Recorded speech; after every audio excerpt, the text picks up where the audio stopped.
স্বরূপকাঠিতে সন্ধ্যা পার্কটা বিধবা পার্ক হয়েছে। তাতে কি হয়েছে, এখন একটা যে পার্ক প্লাস রেস্টুরেন্ট চলে আসছে।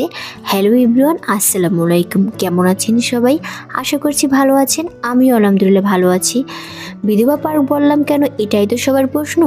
শুনুন তাহলে, আগের যে সন্ধ্যা নদীর পার্কটা ছিল সেটা নদী ভাঙনের কারণে একদম সেটা নদীতেই চলে গেছে। তো তার জন্যই সবাই এখন ওই পার্কটাকে বলে বিধবা পার্ক, মানে নিকনেম। তো এখন যে আরেকটা পার্ক হয়েছে সেটা আমরা এখন সবাই মিলে দেখতে যাচ্ছি। তো সেই পার্কটা কিন্তু শুনেছি যে মাশাআল্লাহ অনেক সুন্দর। তো সেটাই দেখার পালা। তো চলুন সেই পার্কটার কাছে যাই। আর এদিকে দেখুন তারা দুজনে কি বকবক করতে আছে, হাসাহাসি করতে আছে, মন খুলে একদম কথা বলতে আছে। তো এদিকে কিন্তু আমরা একদম খোলা আকাশের নিচে মানে ফেরিতে আছিলাম। তো এদিকে ফেরি পার হয়ে একদম এপারে চলে আসলাম। আর ওই যে দেখা যায় কিন্তু সেই পার্ক প্লাস রেস্টুরেন্ট। তো এদিকে দেখুন কত লোক গাইস, একদম গাড়ি নিয়ে আসছে, ওপার থেকে আসছে আমরা।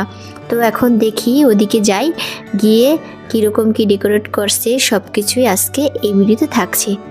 তো গাইস হাঁটি হাঁটি পা করে একদম চলে যাচ্ছি কিন্তু সেই পার্কের সামনে।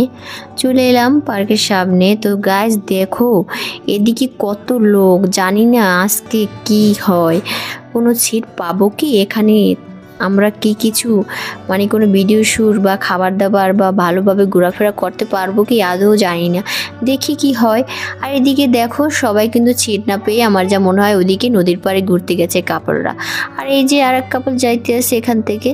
যাই হোক আমরা এখন যাই ভিতরে, দেখি কি হয়।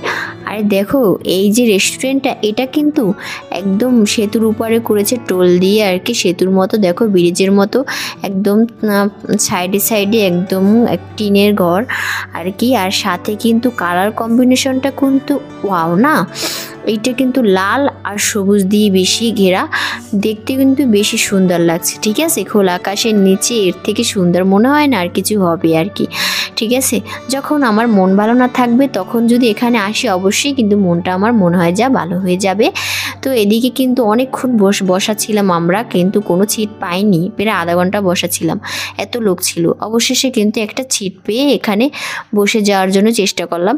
তো এদিকে দেখো টেবিলের কি অবস্থা গাইস, এখান পর্যন্ত কিন্তু যারা গিয়েছে তাদের এই যে খাবার দাবার এই দিক নেওয়ার কিছুই কিন্তু হয় না, তাদের থালা বাসন কিন্তু আছে।